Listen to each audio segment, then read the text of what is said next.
Hello everyone. So today we are going to start chapter 4 and that is materials, metals and non-metals. This is a very important topic for you, not for this year, for next classes also, even in board also, class 10 also. So first of all we will discuss about the element. What is element? So the substance which cannot be broken down into two or more simpler substances by chemical reaction is called element, or the substances which are made from same kind of atoms are also called element. यानी कि ऐसे तत्व जिनको किसी भी माध्यम के रासायनिक या भौतिक माध्यम के जरिए आप छोटे टुकड़ों में विभाजित नहीं कर सकते, वो क्या कहलाते हैं? हमारे एलिमेंट कहलाते हैं। ये बात तो समझ में आ गई है। अब smallest particles of element is atom. सबसे छोटी इकाई अगर जो एलिमेंट की होती है वो क्या होती है? एटम होती है।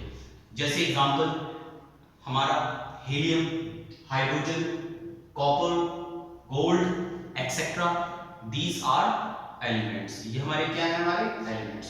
उसके बाद क्या है कि all the elements have separate symbol also.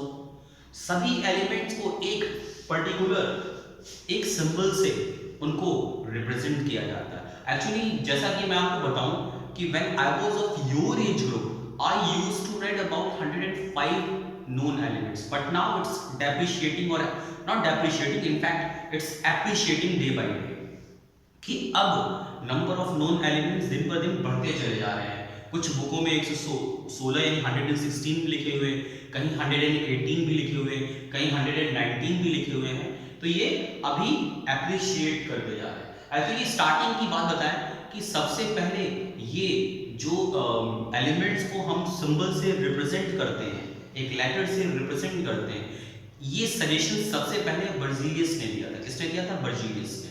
Berzelius ने कहा था कि instead of representing these element with the help of pictures, why don't we represent them with the help of letters? क्योंकि सबसे पहले इन द बिगनिंग हमारे पास number of known elements कम हुआ करते थे। तो जब नंबर ऑफ नोन एलिमेंट्स कम हुआ करते थे तो हमारे लिए ये कन्वीनियंट था कि उसको आप पिक्चर्स के जरिए रिप्रेजेंट करो। But the later on when the number of known elements are increases, now it's become inconvenient to represent them with the help of pictures. So Berzelius suggested that instead of these element representing with the help of pictures, it is better to represent them with the help of letters. तो सबसे पहले उसने शुरू किया, लेकिन once again the problem arises. उसके बाद भी कुछ समस्याएं हमारे सामने आई। क्यों? कैसी समस्याएं आई कि बहुत सारे एलिमेंट ऐसे थे कि जो एक ही लेटर से शुरू होते थे। तो अगर आप फर्स्ट लेटर ले रहे हो तो आपके लिए प्रॉब्लम होगी कि to whom you are talking about, किसके बारे में आप किस एलिमेंट के बारे में आप बात कर रहे हो। तो ये हमारे सामने समस्या आई। तो अब जैसे मान लीजिए कॉपर में क्या है? सी, कार्बन भी सी, कोबाल्ट भी सी। तो अगर आप सी अकेले लिखते हो तो समस्या ये आएगी कि आप किसके बारे में बात कर रहे हो, whether you are talking about the copper or the cobalt है और कार्बन। अब ये बात हमारे सामने समस्या आई। आने के बाद तो उन्होंने कहा चलिए फर्स्ट टू लेटर्स ले लेते हैं। तो फर्स्ट टू लेटर्स कोबाल्ट में भी CO हो रहा है और कॉपर में भी CO हो रहा है, तो भी हमारे सामने समस्या आई। तो इस प्रॉब्लम को सॉल्व करने के लिए क्या सजेशन हुआ कि कुछ एलिमेंट्स को तो हम उसके इंग्लिश नेम से लेंगे और कुछ के हम लैटिन नेम से लेंगे। जैसे आप देखिए कॉपर Cu, सिंबल क्या होता है कॉपर का? Cu क्यों होता है? क्यूप्रस।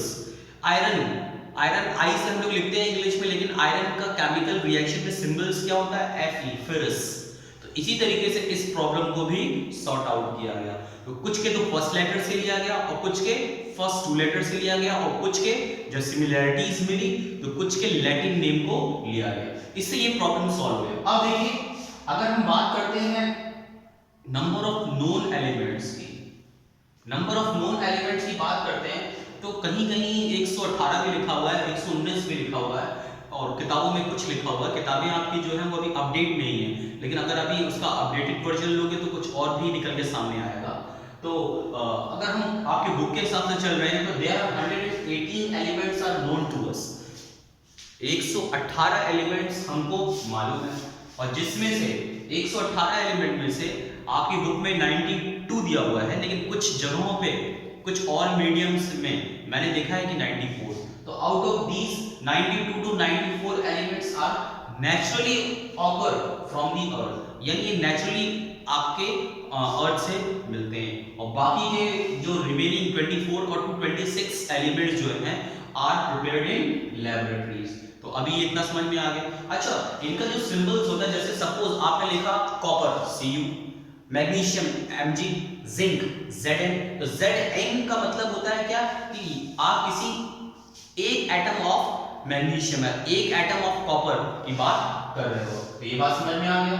अब इसके बाद हमने एलिमेंट तो बता दिया, लेकिन अब इसके बाद कंपाउंड भी हम इसी में बता देते हैं कि कंपाउंड में क्या होता है। कंपाउंड क्या होता है कि when two or more element combine together to form a when two or more elements combine together in a fixed proportion to form a compound, कि जब दो या दो से अधिक तत्वों को एलिमेंट्स को आपस में मिलाकर एक नया बनाया जाता है एक निश्चित अनुपात में, तो क्या बन जाता है compound with new properties also.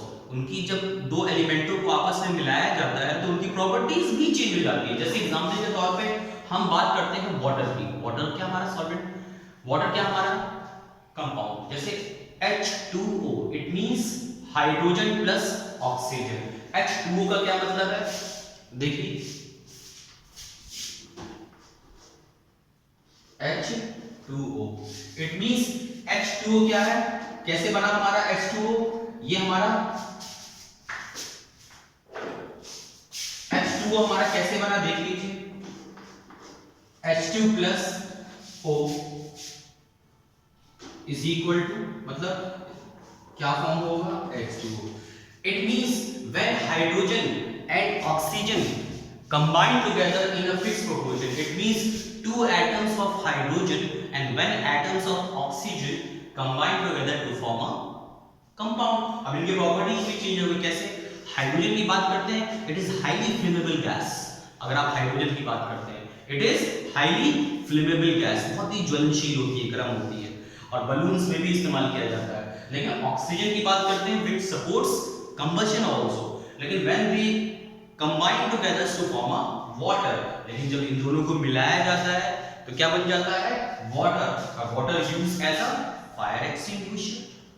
पानी का इस्तेमाल किसमें किया जाता है, आग बुझाने में। प्रॉपर्टीज चेंज हुई इस तरीके से। NaCl देख लीजिए, सोडियम क्लोराइड, जिसको हम लोग साधारण नमक बोलते हैं। तो सोडियम Na क्या हमारा सोडियम, और Cl हमारी क्या क्लोरीन। तो सोडियम ऐसे अगर आप उसको नॉर्मली खा लेंगे तो it act as a poison. हाँ, क्लोरीन आपका देखते हैं आपका बहुत ज्यादा इस्तेमाल होती है, लेकिन जब ये NaCl बन जाता है तो हमारा क्या होता है सॉल्ट फॉर्म होता है, यानी कॉमन सॉल्ट। और सोडियम क्लोराइड आप देखते हैं आपके घर में इसका इस्तेमाल भी करते हैं सोडियम क्लोराइड का।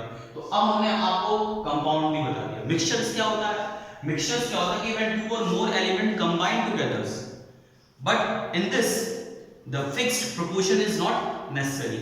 इसमें किसी भी तरीके के कोई निश्चित अनुपात की आवश्यकता नहीं होती है, तो क्या बन जाता है हमारा मिक्सचर बन जाता है। तो समझ में आ गया ये टॉपिक। चलिए अब हम लोग इसके बाद नेक्स्ट टॉपिक पढ़ेंगे मेटल और नॉन मेटल।